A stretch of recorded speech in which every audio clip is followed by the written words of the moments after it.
নমস্কার বন্ধুরা, job Xenix YouTube চ্যানেলে আপনাদের প্রত্যেককে স্বাগত। ভোটের মুখে কিন্তু রাজ্য সরকার একের পর এক চমক দিয়ে চলেছে। আরও কিন্তু একাধিক রাজ্য সরকারি কর্মীদের আবারও বেতন বৃদ্ধি করা হলো।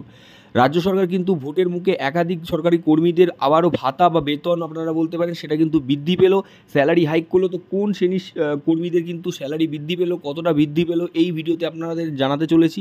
ভিডিও ডিটেলসে যাওয়ার আগে আপনাদের বলে রাখবো, যারা এই চ্যানেলে নতুন প্রথমবার ভিজিট করেছেন, চ্যানেলটিকে সাবস্ক্রাইব করে অল বেল আইকনটি বাজিয়ে রাখুন এবং ভিডিওটি অবশ্যই লাইক করে জনস্বার্থের অনেক শিক্ষক বন্ধুদের বেতন বাড়ছে। সিভিক পার্শ্ব শিক্ষকদের অবসরকালীন ভাতাও ঘোষণা মন্ত্রীর।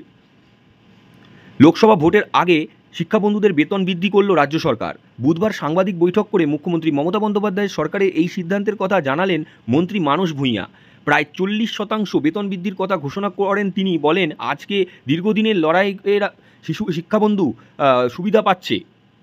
এরপরেই পশ্চিমবঙ্গ রাজ্য সরকারি কর্মচারী ফেডারেশনের সাংবাদিক বৈঠকে মানুষ জানান, 2018 সালে 1 মার্চ থেকে 31 ডিসেম্বর পর্যন্ত শিক্ষাবন্ধুদের জন্য যে বর্ধিত হারে বেতন ক্রমশ 5,958 টাকা থেকে বাড়িয়ে 8,335 টাকা নির্ধারিত হলেও দীর্ঘদিন ধরে তা কার্যকর হচ্ছিল না। এর জন্য দীর্ঘদিন শিক্ষাবন্ধুরা আন্দোলন করেছেন বলে জানিয়েছেন মানুষ।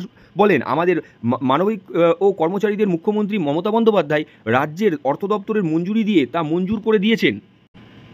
মানুষের দাবি, রাজ্যের মোট শিক্ষাবন্ধু রয়েছে 3,337 জন। তারা মুখ্যমন্ত্রীর এই সিদ্ধান্তে উপকৃত হবেন। আগামী 1 এপ্রিল থেকে শিক্ষাবন্ধুরা এবং বর্ধিত বেতন ক্রমে টাকা পাবেন বলে জানিয়েছেন মন্ত্রী মানস Bhuiyan.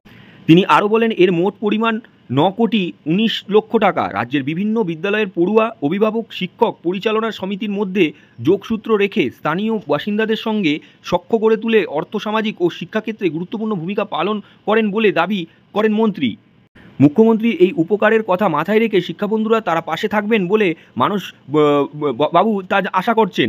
আশাকর্মী, civic volunteers, home guard, para teacher, village police প্রমুখ সরকারি কর্মীদের অবসরকালীন সুবিধা হিসাবে 3 লক্ষ টাকা পেতেন, তা বাড়িয়ে 6 লক্ষ টাকা করার সিদ্ধান্ত নিয়েছে মুখ্যমন্ত্রী। তার এই ঘোষণায় স্বাগত জানিয়েছেন পশ্চিমবঙ্গ রাজ্য সরকারি কর্মচারী ফেডারেশনের সম্পাদক প্রতাপ নায়েক।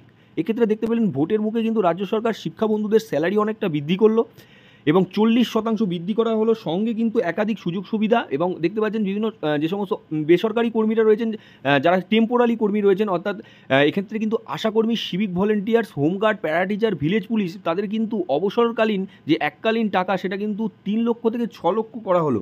অনেকটাই কিন্তু তাদের এককালীন টাকাটা অর্থাৎ অবসরকালে যে টাকাটা সেটাও কিন্তু বৃদ্ধি করা হলো। এক্ষেত্রে সরকার এই ঘোষণাকে স্বাগত জানিয়েছেন পশ্চিমবঙ্গের সরকারি কর্মচারী ফেডারেশনের সম্পাদক। তো গুরুত্বপূর্ণ ঘোষণা আপনাদের সামনে তুলে ধরলাম। অবশ্যই লাইক করে বন্ধুদের মাঝখানে শেয়ার করবেন, জনস্বার্থে অনেক অনেক শেয়ার করে দেবেন। তো আজকের আনন্দবাজার পত্রিকায় কিন্তু এই আপডেটটি উঠে এসেছে, গুরুত্বপূর্ণ আপডেট ছিল, আপনাদের সাথে শেয়ার করলাম।